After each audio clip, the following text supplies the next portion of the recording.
শাহিদ আবু তালেব, মাথার শিহরে বসে আছে আবু জাহাল, মাথার আরেক পাশে বসে আছে আবু লাহাব, মাথার চতুর্দিকে বসে আছে মক্কার বড় বড় কাফের মুশরিক লিডার গুলা।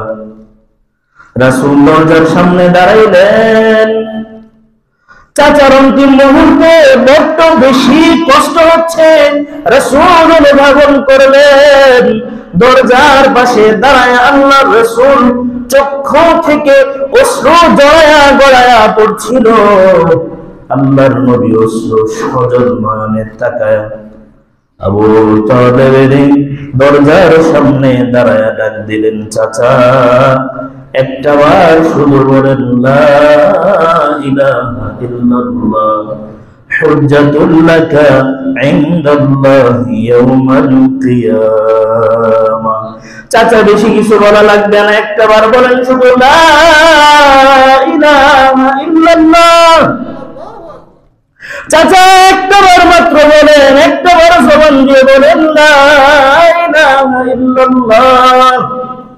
একটাবার আপনি বলেন, কিয়ামতের কঠিন ময়দানে, হাসরের বিভীষিকাময় পরিস্থিতিতে আপনাকে কিভাবে কি করে কোন সিস্টেমে আল্লাহর কাছ থেকে নাজাত দিয়ে জাহান্নাম থেকে মুক্ত করে জান্নাতে নিতে হয়, বাকিটা আমি মুহাম্মদ বুঝবো।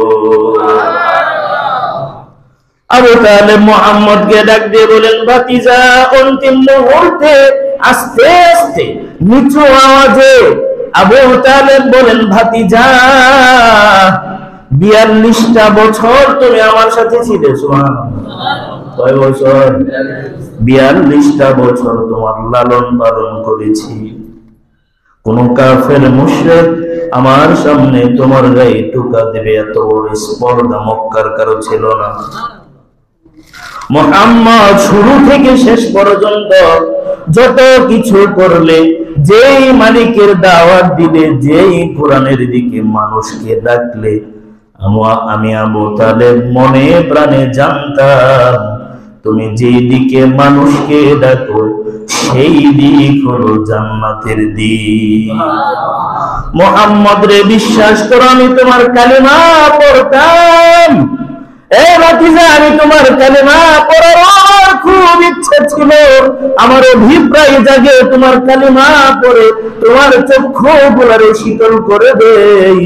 ভাতিজা রে, আমি আবু তালেব জীবদ্দশায় পড়ি নাই, মৃত্যুর অন্তিম মুহূর্তে আমি যদি তোমার এই কালিমা গ্রহণ করে নেই, আমার বংশের মুখে চুনকালি পড়ে যাবে। আরবের সবাই বলবে আবু তালেব মরার পরে কি হবে, এই ভয়ে বুঝি বাপ দাদার ধর্ম ছেড়ে দিছে। কিছু বুঝলেন? কি বুঝাইলাম বলেন তো?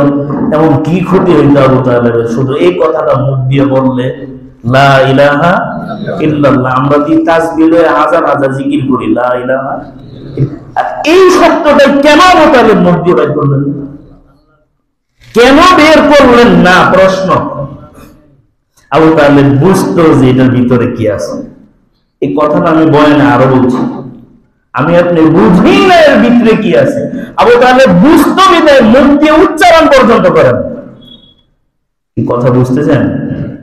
কারণ আবু তালেব জানতো যে আমি যদি এবার বলি শুধু লা ইলাহা ইল্লাল্লাহ, প্রথম অংশে আমি বলি পৃথিবীতে যা কিছু আছে সেটা আমার বাপ হোক, দাদা হোক, নেতা হোক, নেত্রী হোক, যেই হোক না কেন, সব যদি আল্লাহর সাথে কোন দিক দিয়ে যদি মিলে, এদেরকে আস্থা করে নিক্ষেপ করে এক আল্লাহর দিকে আমার ফিরতে হবে।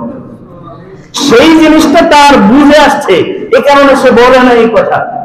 কারণ আমি যদি এটা পড়ি তাইলে আমার নেতা যাই বলুক, নেত্রী যাই বলুক, আবু জাহেল যাই বলুক, উতবা সাইবা, আবু লাহাব যাই বলুক না কেন, এদের কোনো কথা মানা যাবে না।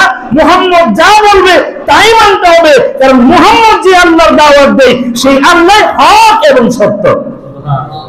এই কারণে আবু তালেব বলে নাই, কি করে নাই, বলে নাই। আমি আপনাকে এই কথাটা আবু